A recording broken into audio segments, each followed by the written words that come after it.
नमस्कार।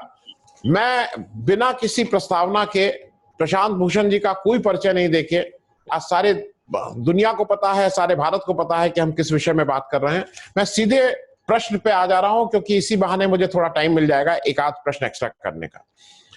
प्रशांत जी, जो जब ऐसे मैं अपने दर्शकों को भी बताता चल रहा हूं, कोई आरोपी होता है, उसके ऊपर मुकदमा चलता है, मुकदमा जब में कन्विक्शन होता है या छूट जाता है, एक पार्ट ये होता है आप कन्विक्टेड हो चुके हैं, मतलब आरोपी से आपको सजा मिल चुकी है, और दूसरा पार्ट होता है सजा का क्वांटम।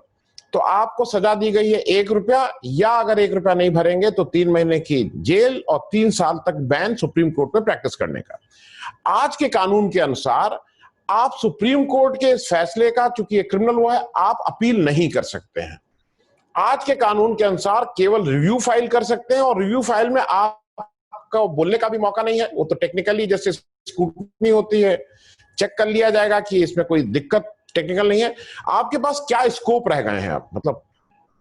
देखिए, सुप्रीम कोर्ट ने कई फैसलों में बोला है कि किसी भी क्रिमिनल कन्विक्शन के खिलाफ कम से कम एक अपील होनी चाहिए। ये हर नागरिक का मौलिक अधिकार है।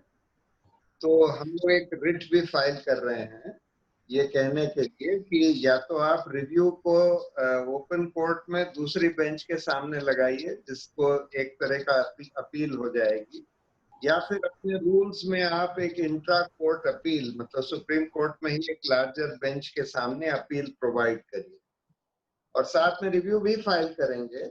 दोनों चीजें ही फाइल होंगी।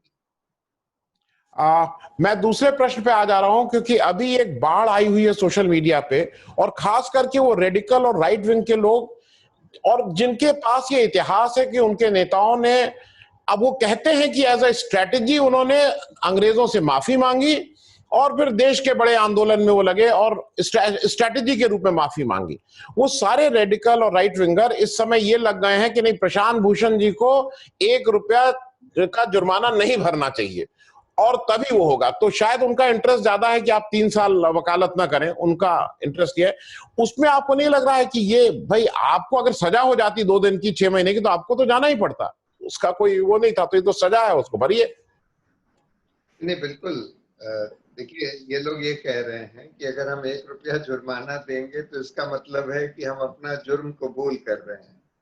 ये तो बिल्कुल बेबुनियाद बात है, क्योंकि जो सेंटेंस इम्पोज किया जाता है वो तो भरना ही पड़ता है, चाहे जेल होती है। हम जेल भी जाते हैं तो उसका ये मतलब नहीं है कि हम जुर्म कबूल कर रहे हैं। वो तो जो सजा दी जाएगी उसको मानना पड़ेगा, सब्जेक्ट टू हमारा राइट जो रिव्यू और रिट वगैरह का है। तो ये मतलब नहीं है। और ये थोड़ी मैं कह रहा था, मैंने बोला था कि मैं कोई भी सजा भुगतने के लिए तैयार हूँ।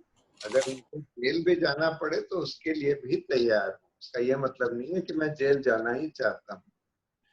जी। एक और प्रश्न है कि बार और बेंच की जो रिलेशनशिप है, वो टेक्निकली ये माना जाता है कि जो बार है वो असिस्ट करने के लिए होती है, वकील लोग जज साहब लोगों को असिस्ट करेंगे। और इसमें एक प्रश्न और उठ रहा है कि वो कहा जा रहा है कि भाई कनन साहब जो जज थे कलकत्ता में, उनको जेल भेज दिया गया और उस कंटेम्प्ट को आपने जस्टिफाई किया था।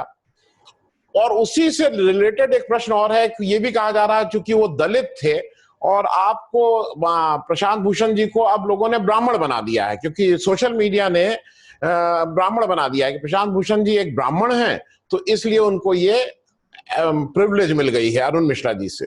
तो जरा इसके में आप थोड़ा, मैं आपसे समझना चाहूंगा कि उस कंटेम्प्ट को आपने जस्टिफाई किया था। देखिए, वो बिल्कुल फर्क चीज थी। वो स्कैंडलाइजिंग का सिर्फ मामला नहीं था। वो तो ठीक है कि उन्होंने बहुत सारे बेबुनियाद आरोप लगाए थे बहुत सारे जजों के ऊपर, जो बिल्कुल बेबुनियाद थे। लेकिन उसके अलावा उन्होंने अपने घर पर बैठकर इस तरह के आदेश एज ए जज पास कर दिए थे, और पोजिंग एज ए जज, कि भाई सुप्रीम कोर्ट के जजेस को, ये 7 जजेस को अरेस्ट करके मेरे सामने ले आओ। तो ये तो सीधा सीधा interference with the administration of justice हो गया। तो क्रिमिनल कंटेम्प्ट भी दो तरह का होता है। एक जिसको कहते हैं इंटरफेरेंस विद कोर्ट प्रोसीडिंग्स, और interference with the administration of justice. यानी कि अगर आप किसी की प्रोसीडिंग को चलने ना दें, जज की टेबल पर खड़े होकर नाचने लगे हैं, या फिर आप जज को धमकी दें कि भाई तुमने अगर ऐसा फैसला किया तो हम तुमको मार देंगे, या किसी विटनेस को धमकी दें, तो ये तो सीधा एडमिनिस्ट्रेशन ऑफ, या आप इस तरह का ऑर्डर पास कर दें जैसे जस्टिस कर्नन ने पास कर दिया, ये जो जज हमारे ऊपर कंटेम्प्ट का मुकदमा ट्राई कर रहा है, हम उसी को अरेस्ट करने का ऑर्डर देते हैं। तो ये तो interference with the administration of justice होता है। इस तरह के कंटेम्प्ट पे मुझे आपत्ति नहीं है अगर कोई जना एडमिनिस्ट्रेशन ऑफ जस्टिस से इंटरफेयर कर रहा है। आपत्ति मुझे है स्कैंडलाइजिंग द कोर्ट, उसको हम लोगों ने चैलेंज किया था, क्योंकि ये एक ऐसा जुरिस्डिक्शन है जिसको कि जज या जुडिशरी के खिलाफ अगर कोई बोलता है या उसकी खामियां पॉइंट आउट करता है तो उसमें इसको इस्तेमाल किया जाता है, और इसमें जो जज है वही अक्यूजर होता है, वही प्रोसिक्यूटर होता है, वही जज भी होता है। और इसी वजह से ज्यादातर देशों में स्कैंडलाइजिंग द कोर्ट वाला जो पार्ट है क्रिमिनल कंटेम्प्ट का, उसको खत्म कर दिया गया है, लेकिन हिंदुस्तान में चलाया जा रहा है। लेकिन जस्टिस कर्नन का केस बिल्कुल फर्क था, वो मेरे केस से नहीं कंपेयर किया जा सकता। जी, मैं एक प्रश्न और है कि जैसे देश में कुछ लोगों को कुछ प्रिविलेजेस हैं, उसमें से नेताओं को प्रिविलेज है। मोदी जी ने 2018 में बताया कि भगत सिंह से कोई कांग्रेसी नहीं मिलने गया, कभी कुछ नहीं किया, और ये उन्होंने पब्लिक प्लेटफॉर्म पे किया, ट्वीट करके किया, अपने स्टेटमेंट में किया।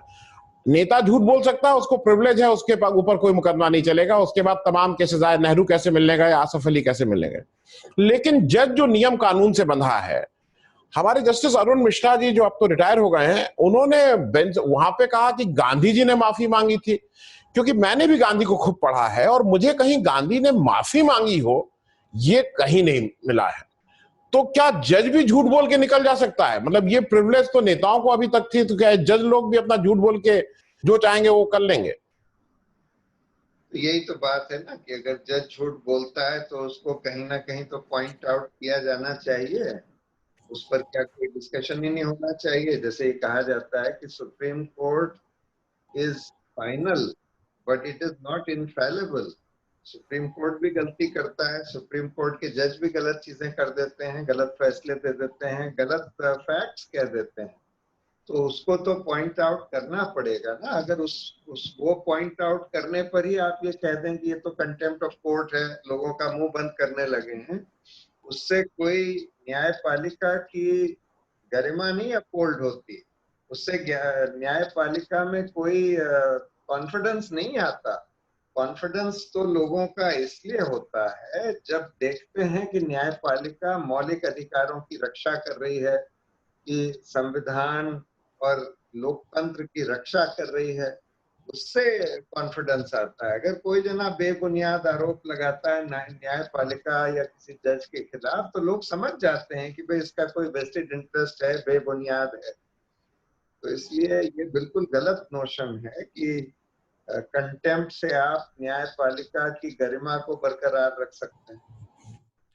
जी, अब एक प्रश्न, क्योंकि ये सिटिंग जज हैं और मैं अपने होशो हवास में ये बात कर रहा हूं।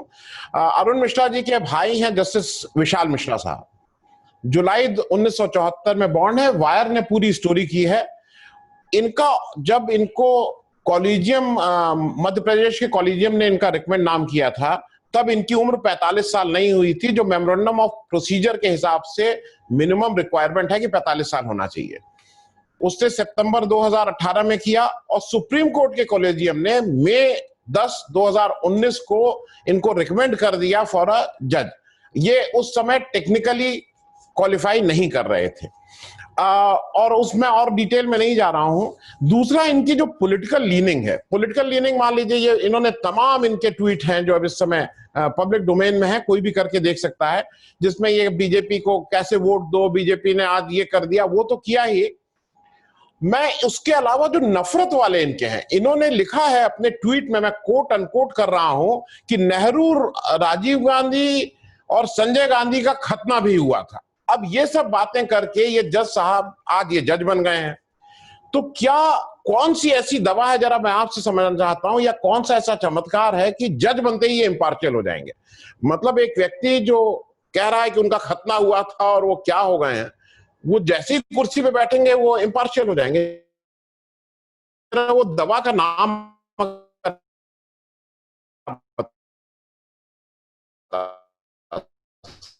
जजेस के सिलेक्शन का जो सिस्टम है, पहले तो सरकार करती थी, तो ये कहा जाता था कि in order to become a जज you have to know the law minister, you don't have to know the law. अब ये कोलिजियम करने लगा है, तो अब ये कहा जाता है कि in order to become a जज you need to know members of the collegium, you don't need to know the law. बहुत भाई भतीजावाद इस सिलेक्शन के प्रोसेस में चलता है और कोई पारदर्शिता नहीं है, कोई सिस्टम नहीं है, कोई क्राइटेरिया नहीं बनाया गया।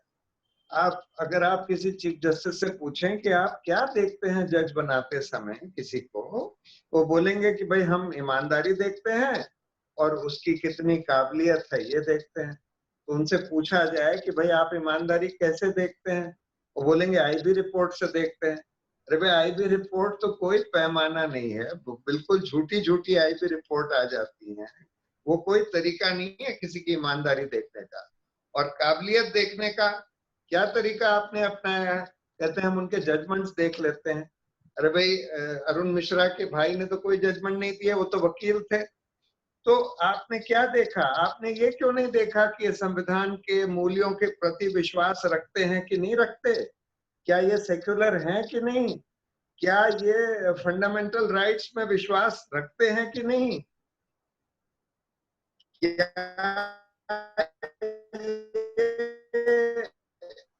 नहीं या झूठ फैलाते हैं? ये सब देखना बहुत जरूरी है। और इसी वजह से मैं ये कहता हूं, हम लोग ये कहते रहे हैं कि एक full time independent national judicial appointments commission होना चाहिए। उस तरह का नहीं जो सरकार बना रही थी, जिसमें कि एक्स ऑफिशियो लॉ मिनिस्टर और एक्स ऑफिशियो 3 सीनियर जजेस वगैरह, उनके पास तो समय ही नहीं होता है देखने का, चयन करने का। एक बिल्कुल फुल टाइम बॉडी होनी चाहिए जैसे इंग्लैंड वगैरह में है, जो पहले क्राइटेरिया बनाए और बिल्कुल पारदर्शी तरीके से सिलेक्शन का प्रोसेस करे। उस क्राइटेरिया में लोगों को इवैल्यूएट करने का तरीका बनाए और बताए लोगों को कि भाई कैसे क्या क्राइटेरिया है, किस आधार पर इवैल्यूएट कर रहे हैं, और जो शॉर्ट लिस्टेड कैंडिडेट्स हैं उनका नाम सार्वजनिक करे।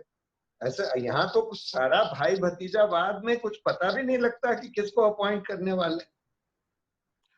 मैं इसी क्रम में मैं एक और बात करूंगा। अभी एक कल परसों में एक आया है मामला, हिंदुस्तान के मंत्री रविशंकर प्रसाद जी ने फेसबुक के सीईओ को लिखा है कि आपके जो अफसर हिंदुस्तान में पोस्टेड थे उनकी पॉलिटिकल लीनिंग एक विरोधी पार्टी के प्रति थी, और एक 900 वर्ड का लंबा एक पत्र है।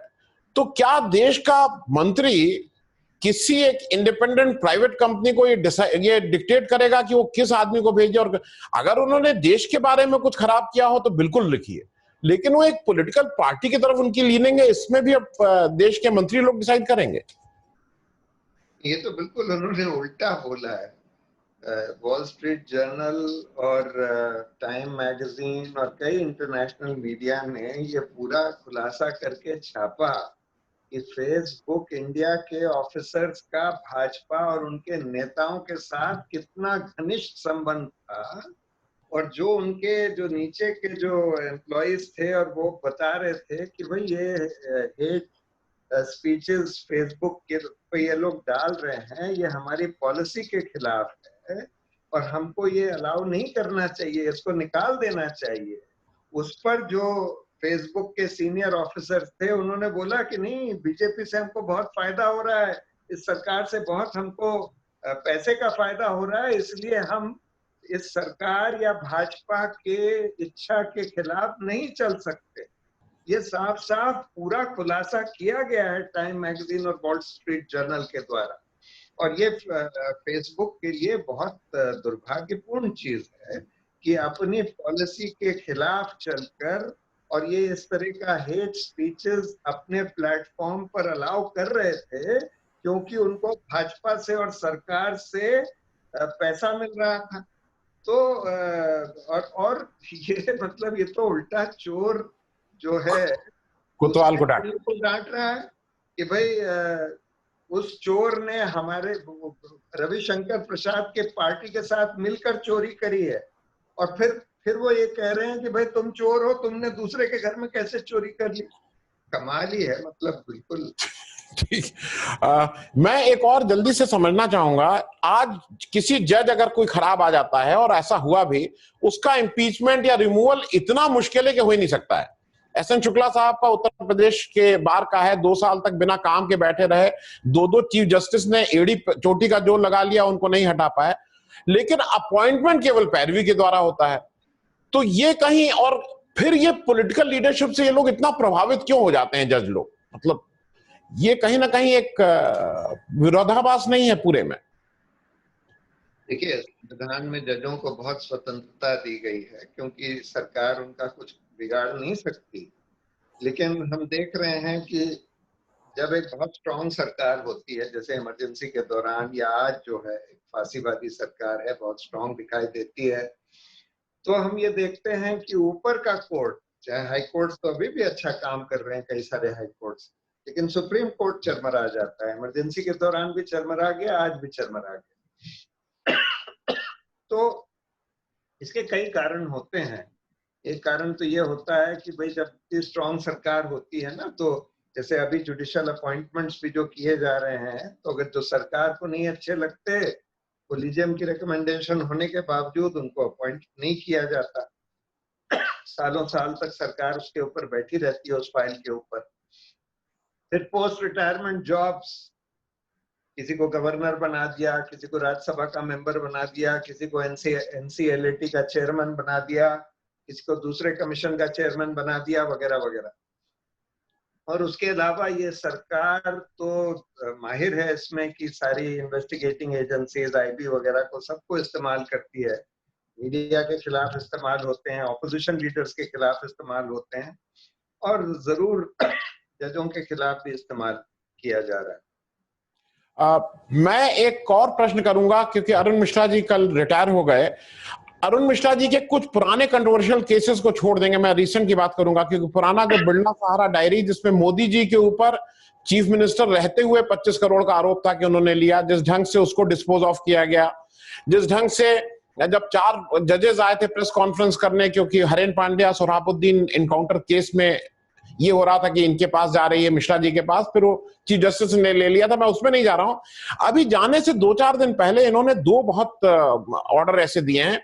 एक तो मोबाइल ऑपरेटर को, अगर आपको याद हो, 2 महीना 3 महीना पहले इसी इन्होंने ने कहा था कि इनको सख्त से सख्त दी जाएगी और इनको तुरंत पैसा जमा करना होगा। ऐसा क्या हो गया 2-3 महीने में कि अब इन्होंने उनको 10 साल का समय दे दिया है कि ये मोबाइल ऑपरेटर अगले 10 साल में अपना ये जो पैसा जमा करना हो कर दें। दूसरा, ये जो अडानी को रिलीफ दी गई है, ये जाने से 1-2 दिन पहले अडानी को गुजरात वाले मामले में इतनी बड़ी रिलीफ मिली है, समय नहीं है, नहीं तो मैं उसको भी डिटेल करता। पब्लिक डोमेन में सब कुछ है, लोग जाके देख सकते हैं। तो ये फैसले को क्या रिव्यू होना चाहिए? ये टेलीकॉम कंपनीज वाला तो मैं नहीं कह सकता कि ये गलत है नेसेसरीली, मैं ये उसको नहीं कह सकता। लेकिन ये अडानी वाला फैसला, क्योंकि मैं उसमें इन्वॉल्व भी था उस केस में, ये तो बिल्कुल गलत फैसला है। बिल्कुल ओपन बिडिंग हुई थी टैरिफ के लिए। अडानी को ये साफ साफ बताया गया था कि आप चाहे इंपोर्टेड कोयला यूज करें, चाहे डोमेस्टिक कोयला यूज करें, आपका टैरिफ यही रहेगा, और उन्होंने उसको कबूल किया था। लेकिन उसके बाद उन्होंने बोला कि नहीं, हमको इंपोर्टेड कोयला यूज करना पड़ रहा है, वो महंगा है, उसके दाम ज्यादा हैं, इसलिए हमको ज्यादा टैरिफ दीजिए। और वही चीज उसको दे दी गई है, जिसकी वजह से कम 8-10 हजार करोड़ का अडानी को फायदा होगा, और जो इलेक्ट्रिसिटी कंज्यूमर्स हैं राजस्थान के, उनको नुकसान होगा। और ये सिर्फ एक फैसला नहीं है अडानी के फेवर में, 6ठा फैसला है जो कि अरुण मिश्रा जी ने किया है। कई फैसले तो वेकेशन में कर दिए, जिसमें कि कुछ पार्टीज को नोटिस भी नहीं दिया गया। मेरे पास तो नोटिस भी नहीं आया था, एक आध केसेस में मैं भी था, तो बिल्कुल नाजायज फायदा पहुंचाया गया। ये बहुत ही अनफॉर्चुनेट है। कायदे से ये सारे ही जजमेंट्स रिव्यू होने चाहिए। एक प्रश्न और उठ रहा है, क्योंकि ये सब मैं इसलिए आपसे पूछ रहा हूं कि सोशल मीडिया में आ रहा है कि भाई 2011 में मायावती सरकार में आपने और आपके पिताजी को एक बड़े प्लॉट दिए गए थे और बड़ा फायदा हुआ था। थोड़ा मैं उसके बारे में भी एक जल्दी से आपसे समझना चाहूंगा कि क्या फायदा आपको हो गया था भाई मायावती सरकार में? नहीं, कुछ भी नहीं हुआ था। वो तो एक उनकी जो गवर्नमेंट की पॉलिसी थी कि ये इस तरह के फार्म के लिए प्लॉट हैं, जना चाहे उसमें अप्लाई कर दे। हम लोग ने नहीं, मेरे फादर ने और मेरे ब्रदर ने अप्लाई किया था और उनको अलॉट हुए थे। वो तो फर्स्ट कम फर्स्ट सर्व या जो भी उनका सिस्टम था उस हिसाब से अलॉट हुए थे। कोई इसमें कोई गवर्नमेंट का कोई डिस्क्रिप्शन नहीं था, जो उनके रूल्स थे उसी के हिसाब से अलॉट हुए। और जो दाम उन्होंने फिक्स करे थे उसी दाम पर अलॉट हुए थे। तो इसमें उसमें क्या, मायावती के खिलाफ तो मैं कितना कुछ बोल चुका हूँ, कर चुका हूँ। उस समय जो मीरा यादव थी उनको, वो भी मायावती के साथ साथ गांठ में, मायावती ने बहुत सारे प्लॉट्स इधर उधर दे दिए थे, उन सबको मैं चैलेंज कर चुका हूँ, उनका एक्सपोज कर चुका हूँ। मायावती को तो हमारी फैमिली के प्रति कोई वो होना ही नहीं चाहिए था। इस समय देश में मेरे हिसाब से 3 समस्याएं हैं: कोरोना, चाइना का इंट्रूजन और जो अर्थव्यवस्था है। आप इसको किस ऑर्डर में कर रहे हैं? और क्योंकि देश की पॉलिटिकल लीडरशिप इसको अनदेखी कर रही है, तो आपका ऑर्डर और आप इसमें कुछ कार्य योजना है दिमाग में कि इसको कैसे एड्रेस किया जाए? देखिए, सबसे सीरियस तो अर्थव्यवस्था है, और वो कोरोना को जिस तरह से सरकार ने हैंडल किया उससे जुड़ा हुआ। क्योंकि अर्थव्यवस्था वैसे भी चरमरा रही थी, लेकिन ये तो जो इन्होंने जिस तरह से कोरोना का लॉकडाउन वगैरह किया बिल्कुल आर्बिट्ररी तरीके से, उससे बिल्कुल ही खत्म हो गई।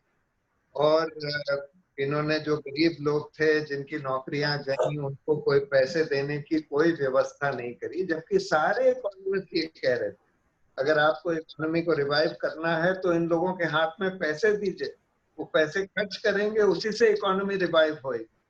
लेकिन वो सब कुछ नहीं किया गया, कोई इकोनॉमिस्ट की बात नहीं सुनी गई, लॉकडाउन के लिए भी कोई एक्सपर्ट्स की बात नहीं सुनी गई।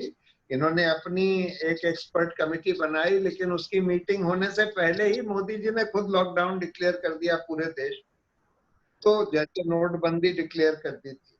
तो सबसे बड़ी समस्या तो अर्थव्यवस्था की ही है। -24% ग्रोथ जीडीपी का तो आज तक कभी हुआ ही नहीं इंडिपेंडेंस के बाद, किसी देश में नहीं हुआ। हिंदुस्तान की अर्थव्यवस्था देश सारे विश्व से सबसे बदतर हो गई। और अगर इसको नहीं सुधारा गया, लेकिन प्रॉब्लम यह है कि ये लोग तो कोई एक्सपर्ट्स, इकोनॉमिस्ट वगैरह किसी की बात सुनते ही नहीं। इनका तो सिर्फ मकसद ये है कि किसी तरह से अंबानी अदानी की थैली भरते रहो। आज भी ये लोग ये कर रहे हैं कि सारे एयरपोर्ट जो हैं अडानी को दिलवा दिए जाएं, और जिन लोगों के पास एयरपोर्ट्स हैं उन लोगों को डरा, उन्होंने जरूर बेईमानी करी होगी, लेकिन उनको उस बेईमानी से डरा डरा के, धमका धमका के कह रहे हैं कि तुम अडानी को बेच दो। तो ये सबसे बड़ी प्रॉब्लम है बेरोजगारी की और अर्थव्यवस्था की। और चाइना की दूसरी प्रॉब्लम है कि कोरोना की भी है। कोरोना की हैंडलिंग जो है इतनी खराब करी है सरकार ने, इतनी खराब करी है, कोई प्रॉपर एक्सपर्ट्स को कंसल्ट नहीं किया गया। सारे जितने एक्सपर्ट्स थे उन्होंने एक जॉइंट स्टेटमेंट इशू किया कि आपने एपिडेमियोलॉजिस्ट को तो कंसल्ट किया ही नहीं, एक आपने बिल्कुल बोगस सी कमेटी बना दी, और उसमें एक आदमी से जो आप कहलवाना चाहते हैं, जो आप चाहते हैं, और जो आज लॉकडाउन कंटिन्यू किया जा रहा है जगह जगह, सिर्फ इसलिए किया जा रहा है कि कोई पॉलिटिकल एक्टिविटी, प्रोटेस्ट वगैरह ना हो। और चाइना की अलग प्रॉब्लम है जिसमें इन लोगों को लगता है कि झूठ बोल बोल के, बस ऐसा परसेप्शन क्रिएट करके कि भाई हमने चाइना को मुंह तोड़ जवाब दे दिया, चाइना को भगा दिया, क्योंकि मीडिया इनके हाथ में है। तो मीडिया से जो भी झूठ बुलवा लो, जिस तरह का भी परसेप्शन क्रिएट करना चाहो करवा लो, ये इनकी नीति है। जबकि साफ जाहिर है कि चाइना हिंदुस्तान में, लद्दाख में घुसता चला आ रहा है, और उसको ये लोग रोक नहीं पा रहे हैं, रोकना शायद चाहते भी नहीं है, क्योंकि ये सब चाहते हैं कि बस हमें तो परसेप्शन बनाना है। एक और बात एकदम से आई है पिछले 1-2 महीने में, जो पहले से चल रहा था, सेंटर स्टेट के टकराव की स्थिति उत्पन्न हो जा रही है। मैं 2 केस कहूंगा। एक जेई नीट का एग्जाम था, 6, 7, 8, 11 स्टेट ने शुरू में कहा कि भाई इसको मत करिए, इस समय ठीक नहीं है। मोदी जी ने मन की बात कही तो उसमें डिसलाइक ज्यादा हो गए, और जब कमेंट्स में जाइए तो उन बच्चों ने उसमें ठीक से लिखा कि भाई इस समय मत कराइए। कल जेई की पहली परीक्षा है, 45% बच्चों ने उसमें परीक्षा में भाग नहीं लिया। दूसरा जीएसटी का मामला है। जीएसटी में जिस तरह से आपने वादा खिलाफी कर रहे हैं, ब्रीच ऑफ ट्रस्ट है, सारे उनके अधिकार लेके आप पैसा नहीं दे रहे हैं उनको, तो क्या न्यायपालिका इसमें इंटरफियर नहीं कर सकती है? नहीं, बिल्कुल कर सकती है, करना चाहिए था, दोनों में इंटरफेयर करना चाहिए था, दोनों में इंटरफेयर। वो तो नीट वाला तो जस्टिस अरुण मिश्रा ने ही बोल दिया कि नहीं नहीं, इम्तिहान हो सकता है, जो जो सरकार तय कर ले वो ठीक है। और जो जीएसटी वाला है, इसमें कोर्ट को इंटरफेयर करना चाहिए। बिल्कुल ये गलत हो रहा है, स्टेट के प्रति बहुत अन्याय हो रहा है कि उनको जीएसटी का पैसा पूरा दिया नहीं जा रहा, और केंद्र सरकार कह रही है कि भाई ये तो एक्ट ऑफ गॉड है। सारा पैसा इकट्ठा करने का तो पूरा तंत्र केंद्र सरकार के पास है, उन्हीं के पास अथॉरिटी होती है। केंद्र सरकार को स्टेट्स को तो पैसे देना बहुत जरूरी है। आपने जीएसटी ये कह के कर दिया कि स्टेट्स टैक्स नहीं लगा सके, हम यहाँ जीएसटी कलेक्ट करेंगे, सारे स्टेट्स को देंगे, और अब आप दे नहीं रहे। थोड़े आपके पर्सनल प्रश्न है। Right of expression, freedom of speech की लड़ाई करते करते वो न्यायपालिका पे जो आम जन का गुस्सा है, क्योंकि अभी न्यायपालिका की जो व्यवस्था है, सरकार कुछ कहती रहा है, हाईकोर्ट बंद है बिल्कुल, और आम जन का जो सरकार पे गुस्सा है वो कई कारणों से, कोरोना हो चाहे कुछ हो, इन सबके आप प्रतीक बन गए हैं। तो आपको नहीं लगता है कि एक तरह से देश के में इस समय आपकी जिम्मेदारी बढ़ गई है? सजा क्या मिली है आपके ऊपर, तो जिम्मेदारी ज्यादा बढ़ गई है सजा मिलने के साथ साथ। देखिए, ये एक बड़ी अजीब सी चीज हुई है कि मेरे केस के वजह से दो चीजें हुई हैं। एक तो न्यायपालिका पर लोगों का फोकस आ गया कि भाई न्यायपालिका ने पिछले 6 साल में लोकतंत्र और संविधान की रक्षा करने और मौलिक अधिकारों की रक्षा करने के लिए क्या किया, क्या नहीं किया।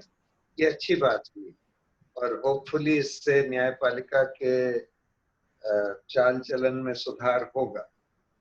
दूसरी बात ये हुई है कि एक तरह से ये एक फ्रीडम ऑफ स्पीच की लड़ाई बन गई। लोगों को लगा कि भाई मेरा मुंह बंद करने की कोशिश करी जा रही है, और उस पर लोग, बहुत सारे लोग उठ के खड़े हो गए कि अच्छा ठीक है, जो बात ये कह रहा है वो बात हम भी कह रहे हैं, अगर आपको इसका मुंह बंद करना हो तो हमारा भी मुंह बंद करिए।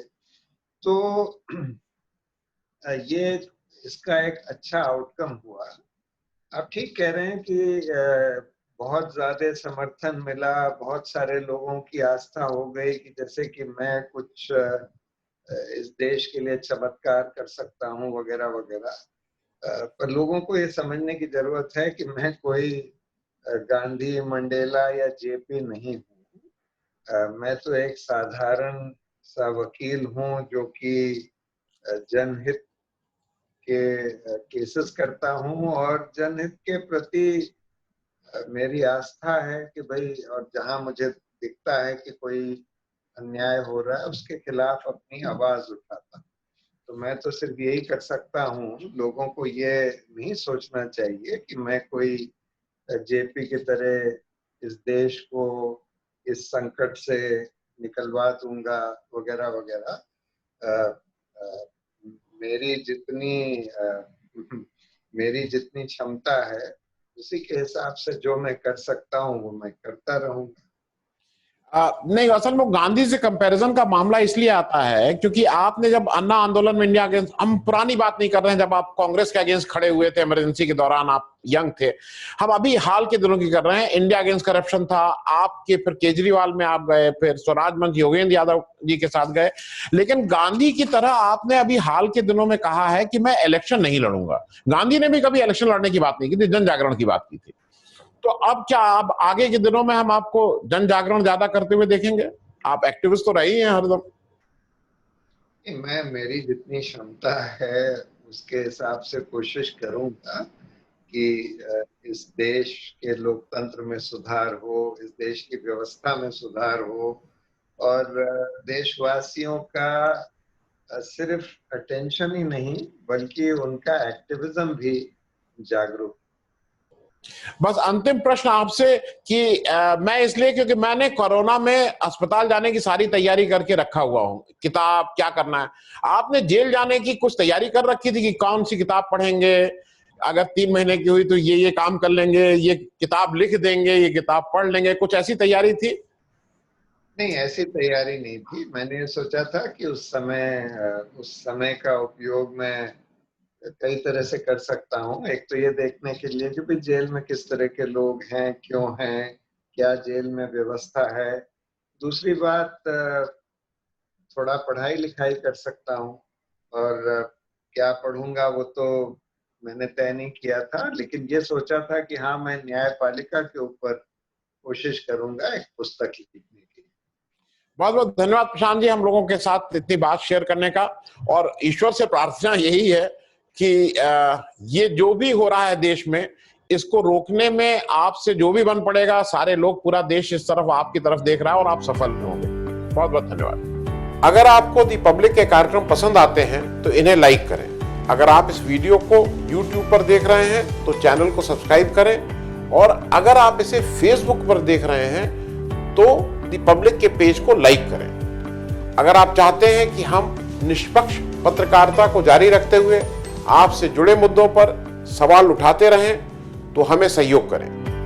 आपका छोटा से छोटा सहयोग भी इस मुहिम को जारी रखने में हमें ताकत देगा।